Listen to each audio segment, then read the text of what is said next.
Muito boa noite a todos. Espero que a semana tenha sido boa para vocês, embora com essas notícias que a gente tem aí de censura, um monte de coisa que está acontecendo. É muito chato, eu concordo, mas não tem como, né? Não tem como a gente não ficar chateado com isso tudo. E tem gente que não está acreditando, esse pessoal mais novo, que acha que não, que isso, porque o cara que é presidente de um banco está falando que o cara é bom, que o cara de esquerda é bom, então porque é bom mesmo. Então aquelas pessoas que a própria pessoa por si mesmo deduzir as coisas, não, vai no que as pessoas falam, né? Não estudam história. Aí acha que nós aqui estamos falando besteira, né? Acha que a gente está com medinho, entendeu? Olha, gente, eu por mim, eu quero que se dane tudo, porque eu já falei para vocês, eu estou no 45 do segundo tempo, entendeu? Agora, quem é jovem vai pagar os erros. Então, sinto muito.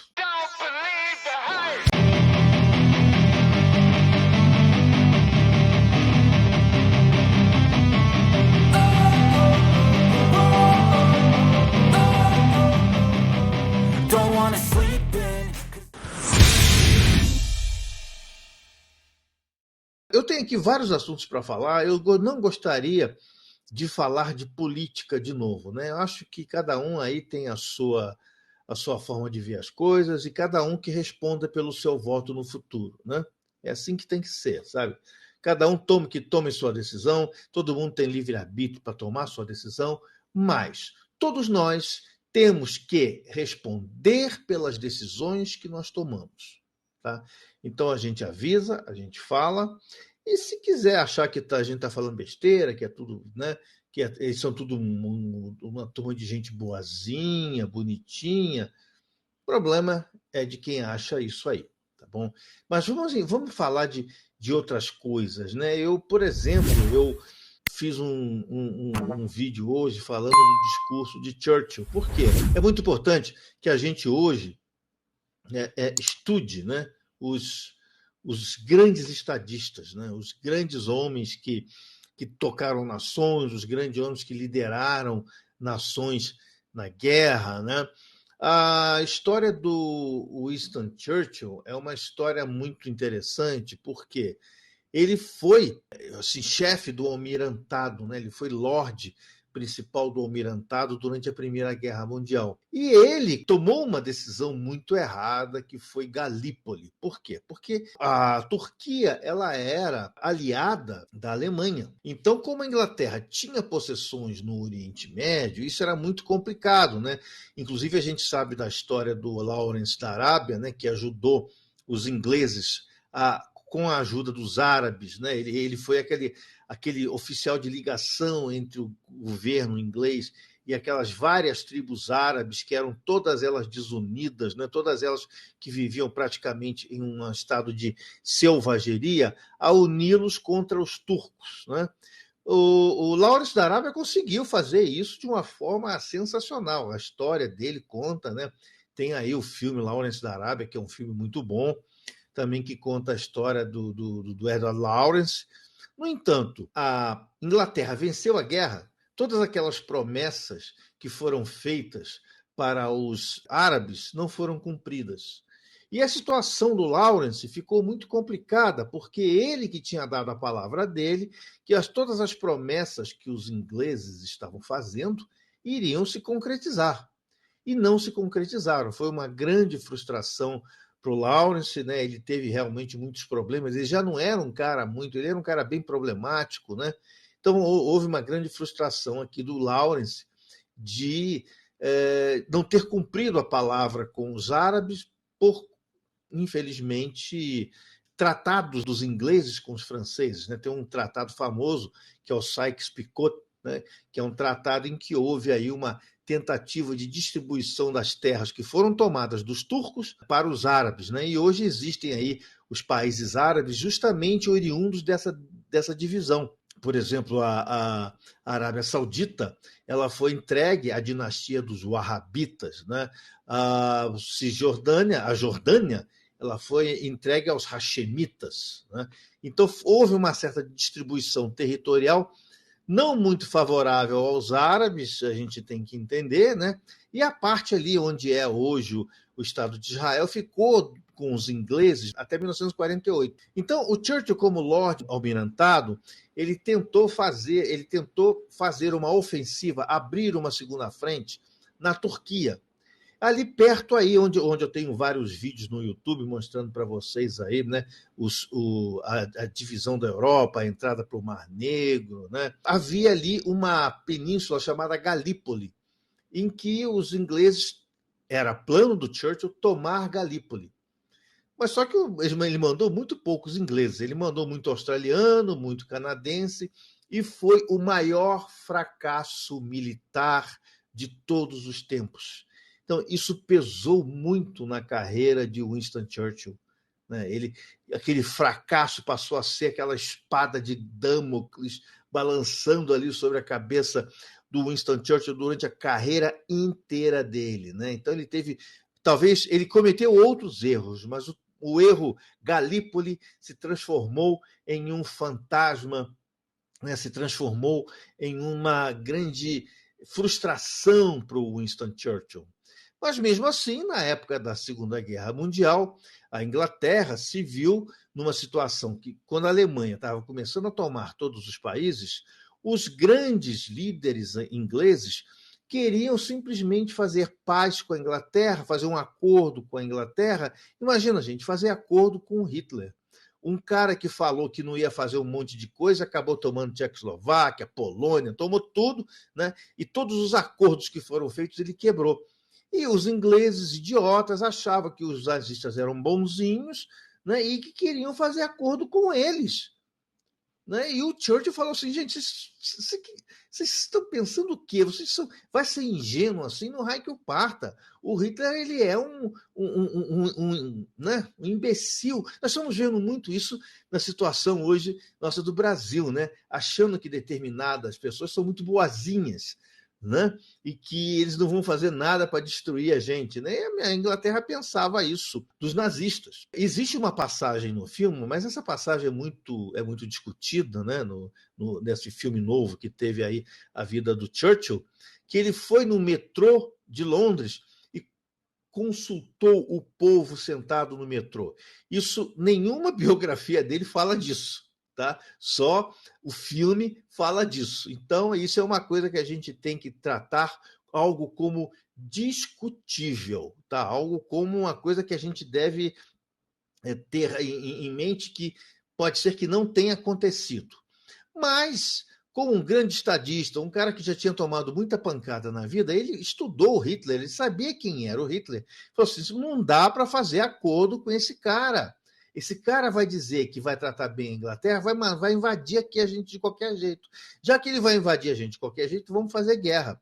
Ele demorou bastante para convencer, né, todos aqueles ministros, né, o Chamberlain, aquele, né, que foi com um pedacinho de papel, deu lá a assinatura do Hitler no pedacinho de papel, ficou mostrando esse pedacinho de papel para um monte de gente. O Hitler, papel para Hitler, queria dizer nada, né? Entendeu? E o Churchill, então, com muito esforço, ele entrou como primeiro-ministro, com compromisso de pegar a oposição, né, que a gente tinha os Tories e os Whigs, né? Então, pegar todos esses dois partidos e fazer um gabinete com a oposição e com a situação para poder, então, enfrentar a ameaça, ou seja, unir o país em torno de uma ameaça. Gente, isso não é para qualquer um. Você pegar adversários políticos e unir esse adversário em prol de um país, isso aqui no Brasil jamais vai acontecer. Tá? Você pegar dois partidos que estão em luta, você unir em prol do Brasil, muito difícil acontecer, porque o pensamento do político latino, não estou dizendo que é o brasileiro, o político latino é diferente. Né? É o egoísmo, eu pensar só em si. Naquela época, né, os anglo-saxões eles tinham algo mais em comum. Eles sabiam que se a ilha da Inglaterra fosse tomada pelos alemães, a Alemanha garantiria a hegemonia na Europa durante anos.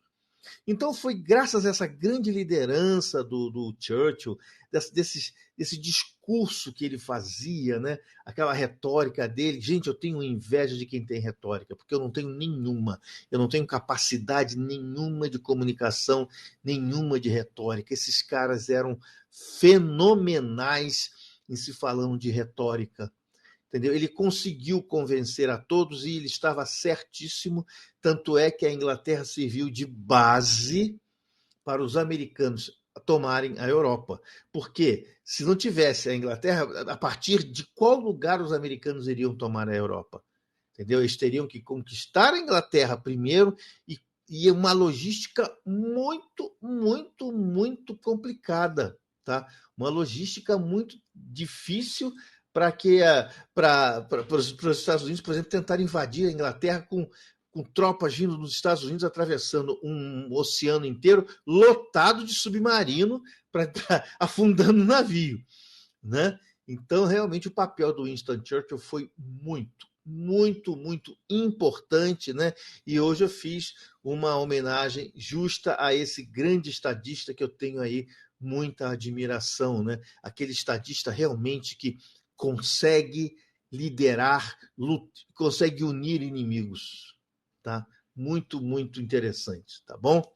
Tem aqui uma pergunta do Luiz H. Excelente história, Ailton, nesse sentido que você acredita que Rudolf Hess foi fazer na Inglaterra pura loucura ou uma tentativa de Hitler para tentar o acordo? Eu não. Realmente, o Rudolf Hess ele não batia bem na bola. Né? Ele era, para ser sincero com vocês, ele era o único cara esotérico do grupo ali. Daquele pessoal que cercava Hitler, ele era o único cara que fez parte da sociedade de Thule, né? Que teve aí acesso, ele seguia realmente horóscopo, né? Ele realmente era um cara muito, muito místico que tentava levar para Hitler esse conhecimento de ocultismo, né? Mas o Hitler, gente, ele era um cara que tinha um conhecimento, ele tinha uma cultura muito rasteira. O Hitler era um cara muito, muito. Ele era inteligente no sentido de retórica, né? De levar as pessoas, mas o resto, ele era um perfeito idiota, um perfeito imbecil. A sorte dele foi que ele trouxe gente competente para ficar do lado dele. E mesmo assim, ele não quis ouvir essa gente competente, tomou a direção da guerra e só fez cagada. Entendeu? Então, voltando aqui no Rudolf Hess, eu creio que tenha sido algo que tenha sido um conluio com Hitler, que o Hitler deve ter chegado para o Hess e falado assim, Hess, vai lá, tenta fazer um acordo com o Churchill, tá? E se der errado, eu vou dizer que eu não estou sabendo de nada e você vai ser crucificado. Tá bom assim? O Hess tá, porque o Hess ele era um seguidor do Hitler que tinha um fanatismo muito grande.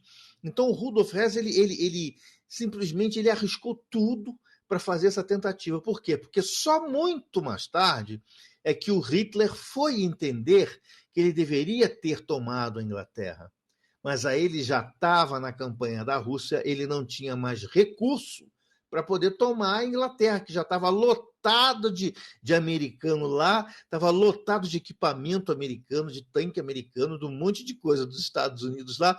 Aí jamais ele ia conseguir mais conquistar a Inglaterra. Existem alguns dizeres que as pessoas falavam que a Inglaterra estava tão cheia de material bélico americano, soldado, tanque, canhão, comida, tudo, que provavelmente aquela ilha correu o risco de afundar, de tanta coisa que os americanos entulharam aquela ilha, tá? Para poder o quê? Para poder dar tomar a Europa. Eles primeiro desembarcaram na África, né?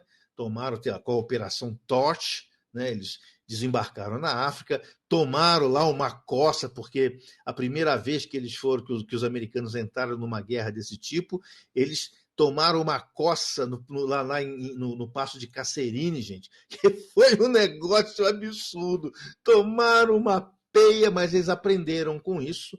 A mesma coisa aconteceu com a FEB, né? A FEB também, no início, tomou muitas derrotas, mas depois foi se acostumando e se transformou praticamente numa tropa de elite. Aconteceu o mesmo com os americanos. Então, dizem as más línguas que talvez tenha sido uma conluio com o Hitler para ele tentar conversar com o Winston Churchill. Mas, gente, o Winston Churchill não quis nem papo, não quis nem conversa. O Winston Churchill detestava o Hitler. Ele achava o Hitler a pessoa mais desprezível do mundo. Talvez naquela época fosse o único cara que achasse isso. Então ele não queria nem saber de conversa com Hitler. E ele estava certíssimo. Ele estava certíssimo. Tá? Então eu acho que essa tentativa de acordo não foi uma iniciativa do Rudolf Hess sozinho. Porque ele conseguiu o avião, ele conseguiu um monte de infraestrutura que talvez não tenha seria muito difícil ele sozinho, tá? Então, embora não haja provas, a gente isso está sendo muito discutível. Ele ficou calado até morrer, ele ficou preso até 90 e tantos anos, né? Então ele ficou calado até morrer. Ninguém jamais conseguiu obter essa verdade, né? As pessoas que poderiam dar o depoimento morreram todas, né? Mas é uma hipótese muito forte sobre isso, tá bom?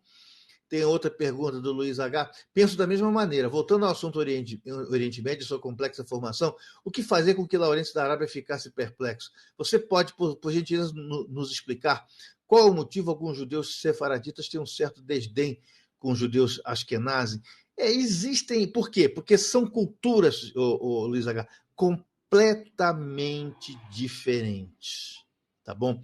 O que é o judeu Ashkenazi? É aquele cara que vem do norte da Europa, louro, olhos azuis, né? Que fala o Yiddish, que é uma língua que é um alemão, né? Um alemão meio diferente, escrito em hebraico, é lógico, né? Em caracteres hebraicos, mas é um alemão meio diferente, que tem uma visão diferente, né? Aquele pessoal que anda com aquele chapelão de preto, né? Aqueles, a maioria deles são Ashkenazi, né? Aquele europeu fechadão. Já o sefaradita, né, ele é completamente diferente. Ele é oriundo da onde? Da Espanha, de Portugal, alguns países da Arábia. Então o cara se veste de colorido, eles dançam muito, são muito alegres, fazem muita festa.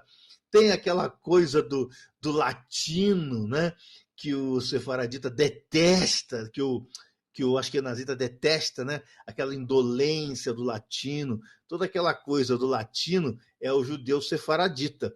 Então há realmente uma distância muito grande entre eles, mas uma distância cultural, porque a religião a gente sabe que é a mesma, mas a distância cultural, às vezes até algumas práticas religiosas dos sefaraditas são diferentes dos askenazitas. É muito bom a gente pontuar o seguinte: os primeiros judeus que chegaram no Brasil foram sefaraditas, tá bom? Que vieram lá de Portugal, ok? Depois é que vieram com a imigração europeia lá para o início do século XX, ali final do século XIX, é que veio os askenazitas, né?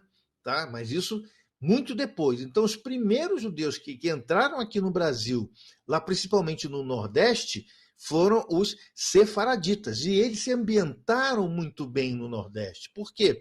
Porque eles eram aqueles latinos, né? Então, eles conseguiram se ambientar ao modo de vida do Nordeste, aquela coisa do Nordeste, tá? Então, há uma grande diferença cultural entre os dois, a ponto dos mais radicais não se aceitarem, ok? Não se aceitarem, nem se casarem entre si, que é uma coisa que aconteceu na minha família, uma outra aberração, né? Porque eu tenho um avô askenazita e uma avó sefaradita. Né? Então, na minha família já deu essa loucura, tá bom? Mas a diferença é cultural, tá? Diferença cultural. Tá? O judeu askenazita, ele é bem mais fechado, ele é bem mais tipo europeu do norte, né? Aquele cara de chapelão preto, barbona. Já o sefaradita já se veste colorido, né? Já tem um quipá todo colorido, não tem um quipá preto, né? Tá? Não tem aquele yarmulke, né? Preto, entendeu? Então a diferença se faz nesse sentido, tá bom? Mas Em Israel, você encontra isso, tanto os askenazitas quanto os sefaraditas se convivendo muito bem. Tá? O interessante de Israel é que você encontra judeu negro. Tá? Muito importante isso, porque na Etiópia existia lá uma tribo judaica que era a tribo da. As pessoas falam, né, isso aí também não tem muita prova, que a origem dessa tribo veio lá da rainha de Sabá. Então, a rainha de Sabá, quando ela se casou com Salomão, ela foi voltou para a terra dela, que talvez tenha sido a Etiópia, ou também chamada de Abissínia, né? Grávida. E isso deu origem a essa 13ª tribo de Israel, né? Essa 13ª tribo, que, por ocasião da década de 70, 80, quando houve uma invasão islâmica naquele país, Israel fez uma operação especial para trazer todos esses judeus negros para Israel. Então você encontra em Israel muito judeu negro, tá? Muito judeu negro que, segundo eles abraçaram, eles têm uma própria, eles não são nem askenazita e nem sefaradita. Eles têm uma visão própria deles, uma visão própria ritualística, tá bom? Luiz H., como exemplo de judeu sefaradita que emigrou para o Brasil, temos a família do Silvio Santos, que se chama Senhor Abravanel. Seu antepassado, Dom Isaac Abravanel, ajudou muito os reis da Espanha e Portugal, sendo um dos homens mais ricos da sua época, mas em nome de seu povo largou tudo em nome de seu povo quando se deu a Inquisição. É isso aí, tá? É isso aí.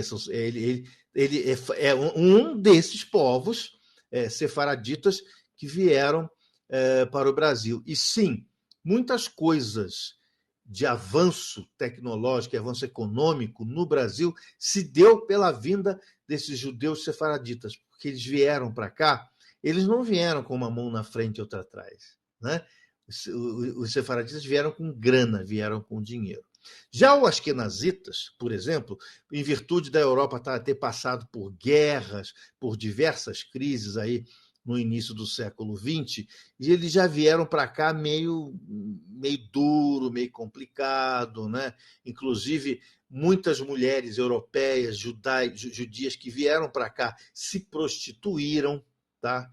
Isso também é bastante interessante, né? Tá? Elas se prostituíram para poder viver a vida, entendeu? Então, eles não vieram para cá, os askenazitas, em uma situação muito boa, mas aqui eles, né, se recuperaram e hoje são o que são, né? E hoje eles têm aí o poder, né? Toda aquela.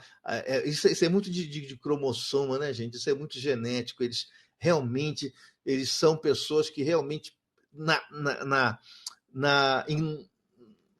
especialidade deles, eles dão de 1000-0 para qualquer um. Mas por quê? Por causa do histórico, né?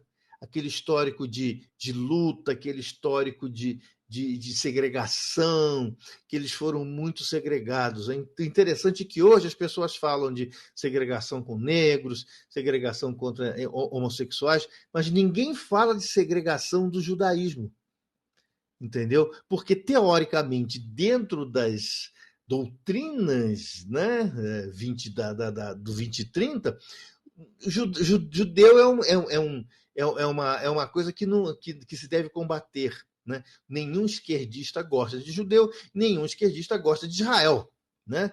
Acha que Israel é o Estado opressor que oprimiu os palestinos, né? Que a história não é tão bem assim.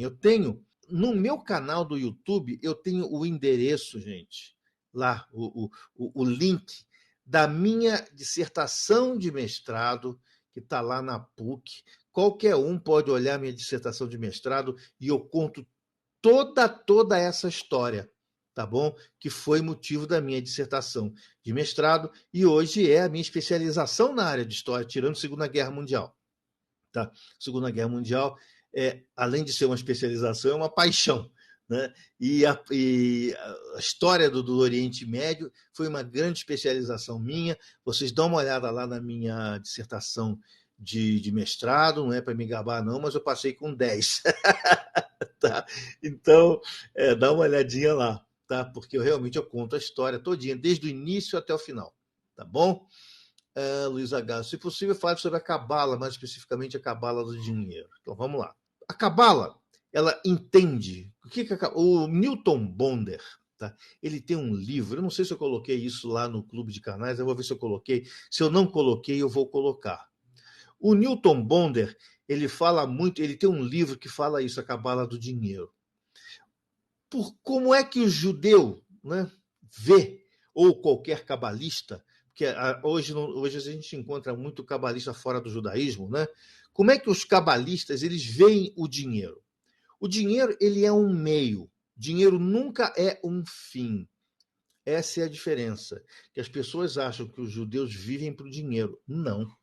Eles usam o dinheiro como um fim, como uma ferramenta, como uma energia que você pode aproveitar dessa energia e fazer o que você quiser fazer. Por exemplo, você está com um carro na rua, vê um menino te pedindo uma esmola, você dá dinheiro para ele, isso gera oxitocina no seu cérebro. É uma sensação de prazer que você tem de dar aquele dinheiro. Não sei se vocês já repararam quando a gente dá um dinheiro, gera oxitocina no cérebro.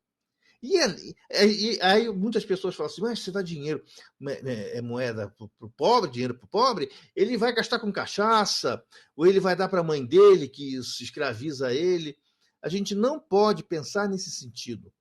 A gente deve pensar no dinheiro como uma forma de você dar oportunidade a alguém.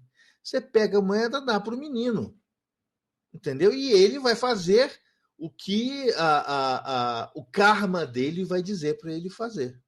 Tá? Eu sei que tem muita gente que ganhou uma moedinha, dessa moedinha fez 1 milhão. E tem muita gente que ganhou a moedinha até hoje está precisando de outra moedinha. Então a gente não pode tentar mudar isso. O que a gente tem que fazer é dar a oportunidade, né? Por exemplo, o caso de cestas básicas, desse Auxílio Brasil, dessas coisas, isso tudo, para mim, não funciona e nunca vai funcionar, porque você está escravizando as pessoas para sempre. Isso é uma artimanha política muito, assim, digamos assim, muito perversa, porque você está sempre trazendo aquela pessoa para ser o seu escravo. Entendeu? Então, não é isso.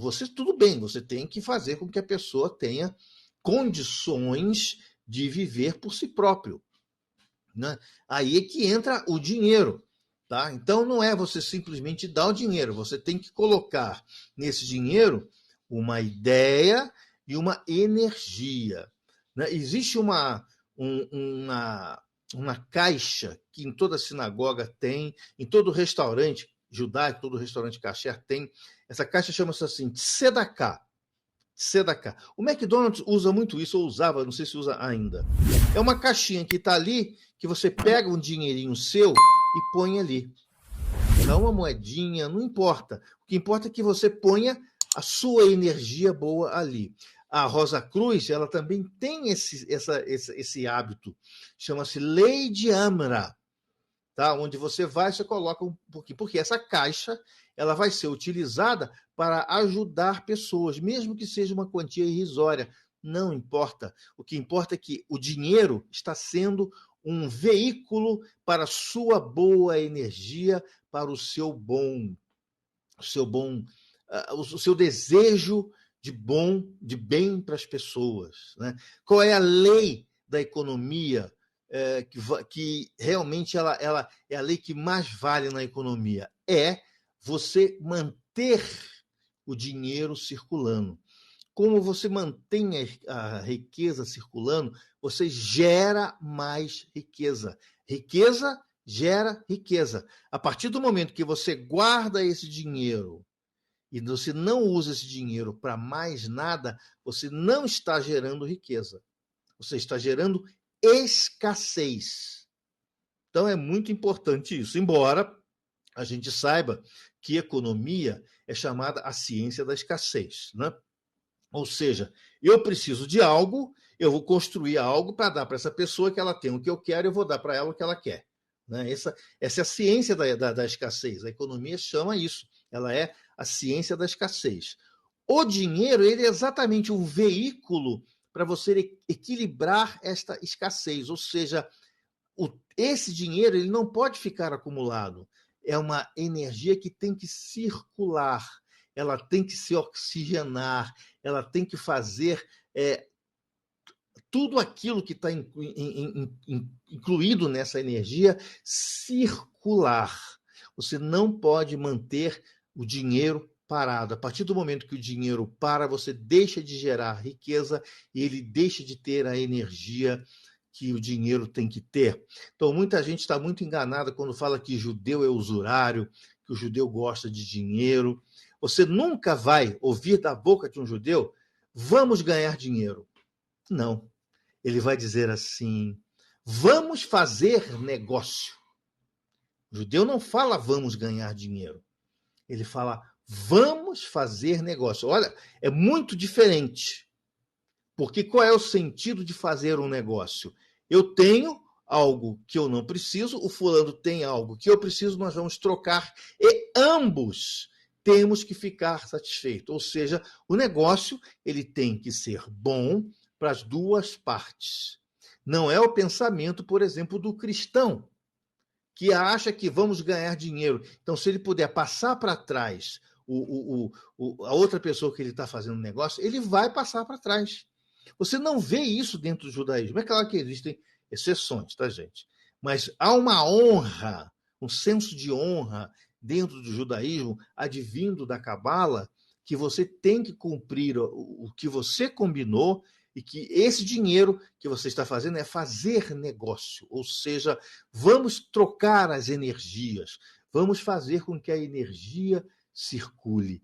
Esse é o entendimento muito rápido, tá, Luiz? Muito, muito rápido do que vem a ser o entendimento da Cabala para o dinheiro. Tá? O dinheiro é bom, o dinheiro é importante. Esse negócio de dizer que só pobre vai para o reino do céu é conversa fiada, entendeu? O importante, o que funciona para o dinheiro é o dinheiro estar em circulação. O que gera a inflação? O que gera a inflação normalmente é a escassez do dinheiro. Então, o que acontece quando o dinheiro é escasso? Os governos, o Estado, alguns estados, né? Eles começam a emitir, fabricar dinheiro. Então, o que acontece? Quanto mais dinheiro você tem, menos escassez de dinheiro você tem e o dinheiro passa a valer cada vez menos. Entendeu? Por isso que a gente fala que economia é a ciência da escassez. Tá bom? Luiz HP Feitaíto, eu sei que o assunto a seguir é de seu interesse, por isso vou lhe perguntar. Você pode falar sobre a numerologia, como ela impacta o nosso dia a dia? Bom, a numerologia que eu conheço todas as numerologias, tá bom, Luiz? Todas elas. A numerologia pitagórica e a numerologia babilônica, que hoje é a numerologia que é aplicada pela Cabala, né? A Cabala, ela aplica a numerologia chamada babilônica, tá? Ou suméria, tá? Qual é a diferença básica entre as duas numerologias? A numerologia pitagórica, ela usa a versão mais matemática dos números. Então, número 1 tem tal energia, número 2 tem tal energia, número 3 tem tal energia, número 4. Então, ela é muito voltada à parte de energia, a geração de energia que você tem e a junção desses números que podem formar uma sintonia, tá? Por quê? A Cabala diz, e qualquer outra, a escola pitagórica também fala, que letras, palavras geram energia. Né? A palavra ela é muito importante porque ela é uma junção de letras e cada letra tem o seu poder energético. Né? O único povo que estudou a energia das letras, aliás, os dois únicos povos que estudaram a energia das letras eram os egípcios e os hebreus. Tanto é que o alfabeto egípcio é composto de quê? De hieróglifos. Cada letra daquela tinha um significado diferente, uma energia diferente. Isso foi muito para o alfabeto hebraico, que também, além de ser um alfabeto fonético, Ele é muito hieroglífico, muito. Tá? Cada letra do alfabeto hebraico tem um significado absurdo. Tá?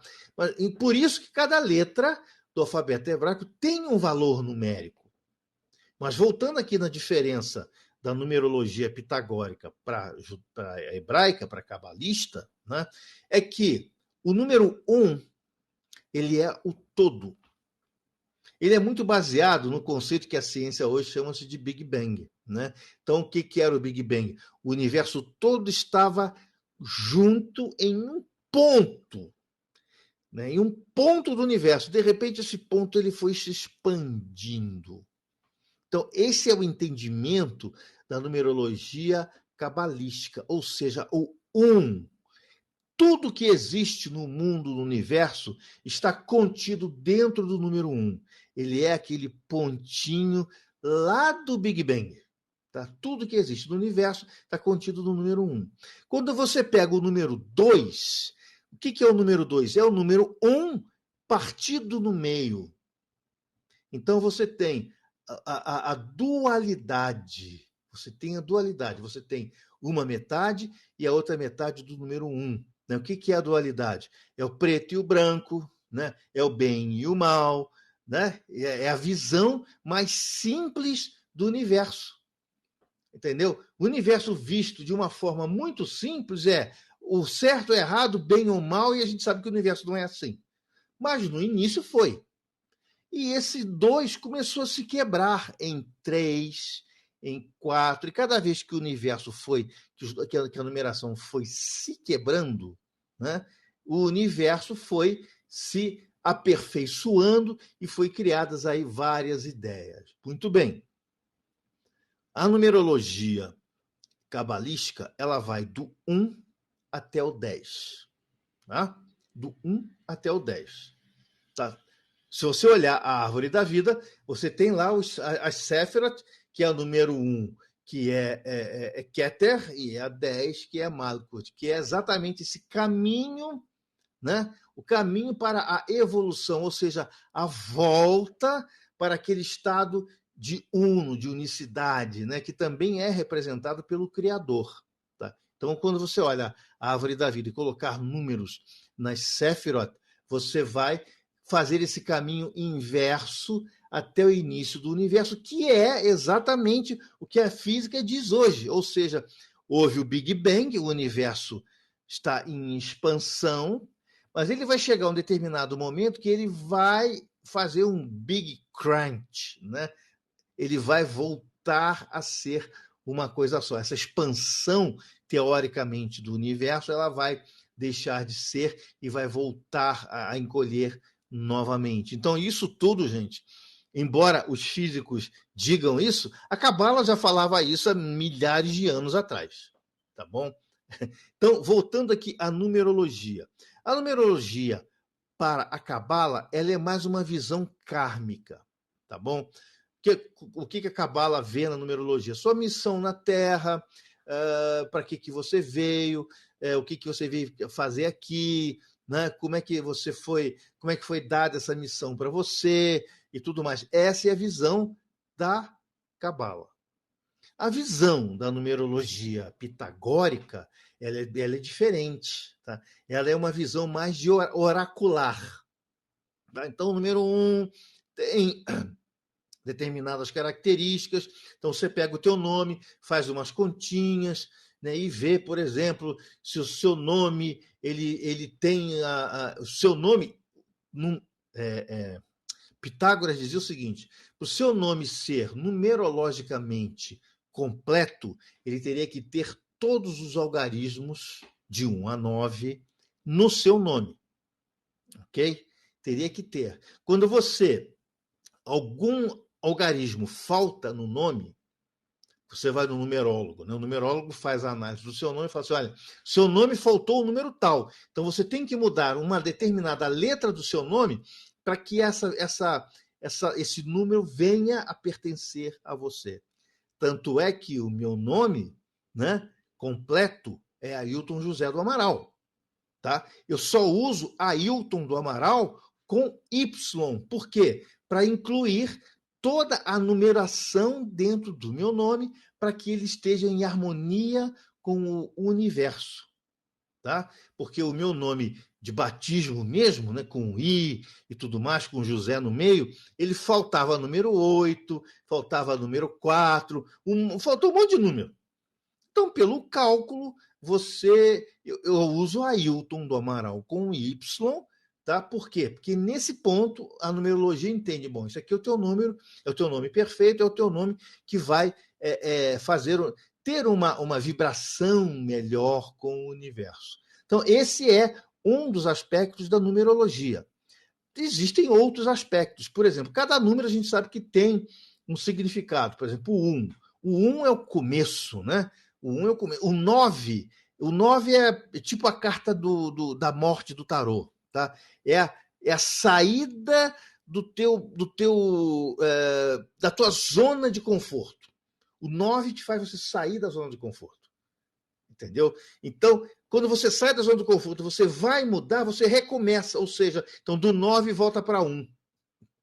Né? Que o 1 é o quê? É o recomeço. Entendeu? Então volta tudo outra vez. Tanto é que quando você contar os anos, quando você fizer a conta do seu ano, né? Eu estou no ano X, você vai encontrar um algarismo. É o seu ano 8, ou seja, o 8 representa o quê? Justiça. Né? Então é o ano da justiça, é o ano que você não pode bobear, é o ano que você tem que fazer as coisas muito certinho. Por quê? Porque o 9, que é o número da mudança, do sair da zona de conforto, vem depois. Então o 8 é aquela base para você conseguir realizar uma mudança. E assim vai, o 7, o 6, o 5, cada número tem um significado dentro do seu ano numerológico, tá bom? Então você tem a visão do seu nome, que é uma visão mais, digamos assim, energética, a visão do seu momento presente, que é a visão do ano. Gente, todo meu ano 9 é um ano tumultuado para mim. Tá? Meu ano 9 ele é extremamente tumultuado, vocês não têm ideia, porque é mudança, tá? É sair da zona de conforto, às vezes é muito sofrido, né? E quando você vai para o ano 1, que é o ano do recomeço, tá? É o ano de você recomeçar tudo de novo. Aí você vai até o 7, que você tem uma determinada estabilidade e tal, entendeu? Mas aí você tem que se preparar para o que vem, para o 9 que vem depois. Então, gente, isso é um ciclo, tá? Se vocês calcularem o ano de vocês, que vocês estão, você pega a data de nascimento, né? 5/3 de 2022, que é a data de nascimento. Vê em que ano vocês estão. Seu ano 9, seu ano 8, entendeu? Como é que faz isso? Você soma todos os algarismos até dar um algarismo só. Por exemplo, se no final da soma der 23, você soma 2 mais 3 para dar 5. Tá? Reduz tudo a um algarismo só. E você vai encontrar o tipo do ano que você está. Tem uma tabelinha, tá? Que lá no meu curso de numerologia eu não tenho ela de cabeça, tá, gente?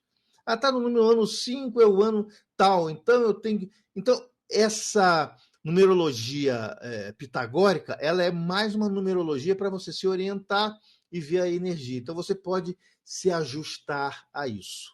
Já a numerologia cabalística, ela é diferente. Ela olha ponto de vista kármico, ela é muito mais complexa. Por quê?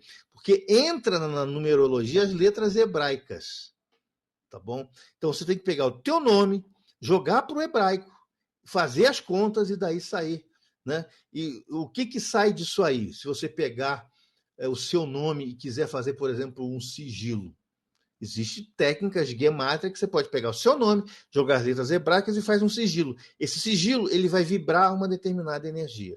Então, a numerologia cabalística ele é um pouco mais complicada porque ela trabalha com sigilos, diferente da numerologia pitagórica, que ela é mais direta, né? A numerologia cabalística ela é muito indireta.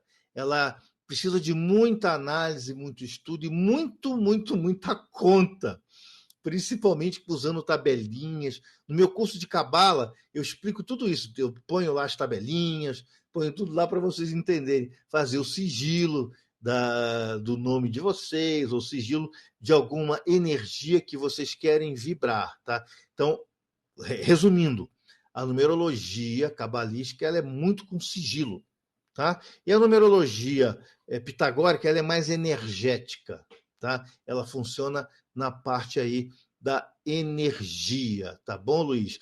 É muita coisa para falar, às vezes eu esqueço, não sei se eu pulo as coisas, entendeu? Mas é mais ou menos isso, tá, Luiz? Tá? Que eu estou falando também isso aqui sem nenhum roteiro, tá? Então o que aparece na cabeça está saindo. Então pode ser que eu tenha esquecido de mencionar alguma coisa, tá bom? Everton 13, boa noite. Boa noite, Everton, tudo bem? Tá, então, em resumo, é isso, tá? É a numerologia. São coisas sensacionais, coisas muito antigas, entendeu? Não tem nada aí de moderno que o tal mestre falou, moderno. Não, é tudo antigo, que a gente não sabe de onde veio. Tá? Alguns grandes cabalistas, né? Na live passada, falaram do Abraham Abulafia, por exemplo, que foi um grande cabalista, e diversos outros grandes mestres da cabala, né? Que melhoraram isso e trouxeram isso para o nosso ponto de vista. Se você olhar, por exemplo, dentro da história egípcia, porque o que a Cabala conta? A Cabala conta o seguinte: segundo uma das versões, foi Abraão que pegou a Cabala de um anjo, tá bom? Um disseram que era o Gabriel, outro dizia que era o Miguel. Então, isso também não está muito correto. Segundo essa lenda, ele pegou do anjo. E todo esse conhecimento ele deixou no Egito quando ele foi para o Egito. Então, a partir desse momento, a Cabala estava aos cuidados do Egito até a época de Moisés.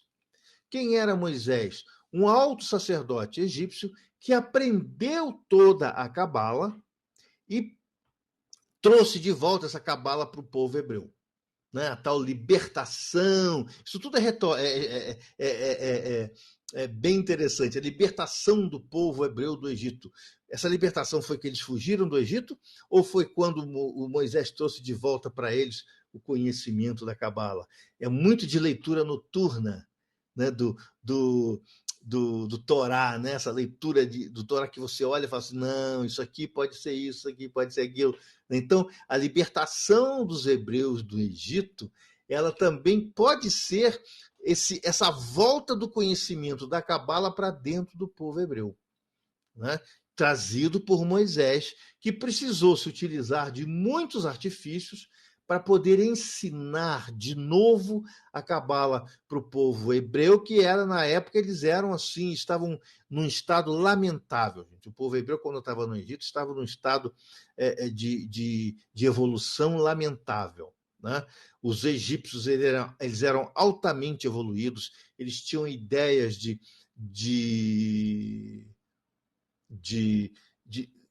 higiene, né? Tanto é que a palavra hebreu, alguns estudiosos dizem que vem da origem rabiru, que é uma palavra egípcia para sujo, porque os judeus eram barbudos, não tomavam banho, né? E os egípcios eram muito limpos, né? Os egípcios já praticavam a circuncisão, então isso é um indicador que a Cabala estava com eles.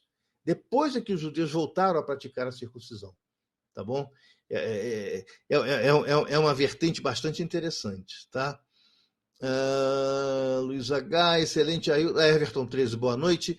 Luiz H, excelente, Ailton, muitíssimo obrigado. Esse é um dos pontos da Cabala que mais te impactou no seu cotidiano, com certeza. Muito, muito. Peço desculpas, a pergunta é rasa, pois não tenho conhecimento de Cabala. Luiz, aqui não tem pergunta rasa, não. Tá? Rasa quem não pergunta. Tá? Aqui não tem pergunta rasa, não. Isso é muito importante que você pergunte, porque é a dúvida de muita gente, né? Eu espero ter tirado as suas dúvidas, Luiz, tá? Eu espero ter aí trazido alguma coisa nova para você, tá bom? Então, essa é a vantagem, essa é a função da live, né? A live ela é justamente, ela faz né, traz a função da live é trazer esse conhecimento para você, né? Para vocês, para todos vocês. É claro, eu não conheço tudo, eu não sou o cara mais inteligente do universo, mas o que eu estudo, eu procuro transferir para vocês, e isso me dá um prazer muito grande, gente. Vocês não têm ideia o prazer que dá a gente tentar passar conhecimento para as pessoas, tá? Gera endorfina. Eu estou estudando muito neurociência, então muita coisa eu estou associando com hormônios cerebrais e tudo mais, tá? Então não leve a mal o que eu estou falando, não, tá? Mas sim, a neurociência também é um negócio muito importante que nos aproxima da cabala, nos aproxima com um monte de coisa, tá? É um universo muito interessante. Cada vez que você se aprofunda nesse universo da neurociência, você vê que cada vez mais o oculto está presente no universo, está presente na vida da gente, né? A magia está presente, não essa magia que as pessoas entendem como sendo magia, né? Ela está presente na vida da gente, dentro do nosso cérebro, ela está lá, nós somos mágicos, nós somos magos, todos nós. É só saber interpretar essa magia, essa coisa que acontece com a gente de forma correta, ou seja, nenhuma magia vai contra as leis da física, a gente sabe disso. Então, o que é a magia? É usar tudo aquilo que a natureza nos fornece a nosso favor. Então, as antigas bruxas, né, as antigas feiticeiras, elas se utilizavam de plantas, né? Aquela figura da feiticeira com caldeirão, que fazia poções, que faziam ervas, que fazia remédios, tudo aproveitando tudo aquilo que as pessoas normais jogavam fora, e para elas aquilo valia ouro. Entendeu? Então, a bruxa ela foi exatamente condenada por causa disso, porque ela estava trazendo um conhecimento, até conhecimento científico, que não interessava para a religião, que era manter o povo burro, que era para manter o povo ignorante, né? E, de certa forma, controlar também o nascimento, controlar a população, né? Que o sonho de todo déspota é controlar as pessoas que estão debaixo do tacão dele, né? Controlar a população. A Agenda 2030 está aí para não nos deixar ficar errados, né? Tá bom? Então, gente, é isso, tá? Já são aí 20h55, tá? Já está aí terminando aqui a nossa live, eu já estou começando a ficar cansado também. Pessoal, essa live, ela segunda-feira, eu vou colocar lá no YouTube, tá bom? Mas ela vai ficar aqui no Cloud Hub, à disposição de vocês também, e eu também coloco no YouTube, tá bom? Então, Luiz H., Jochevans, Greg Harvey, Everton, Francisco, Júnior, muito obrigado por vocês me honrarem com a presença de vocês, tá? Porque foi muito bacana. Eu pensei que eu ia fazer essa live para ninguém, como sempre, tá bom? Mas toda quinta-feira a gente vai estar aqui no Cloud Hub, tá? Aqui eu tenho maior liberdade para falar as coisas e é bem mais tranquilo, tá? Tem pouca gente também, a gente pode conversar melhor e tem ferramenta também de interação. Eu só não sei usar ainda. Mas, se tiver pouca gente, toda live que eu fizer, se tiver 2, 4, 6, 7 pessoas, eu posso fazer uma ferramenta aqui para interagir com vocês também. Me dá só um tempinho, deixa eu só entender como é que funciona essa encrenca aqui, tá? Então, mais uma vez, pessoal, agradeço muito a vocês, agradeço muito aí a presença de vocês, tá? Foi ótimo. Tá? Quinta-feira, estamos aqui novamente firmes e fortes para fazer aí uma outra live, tá bom? E quarta-feira também tem live lá no YouTube. Falou, pessoal? Muito, muito obrigado. Vida longa e próspera. Ailton Alt. Tchau para vocês.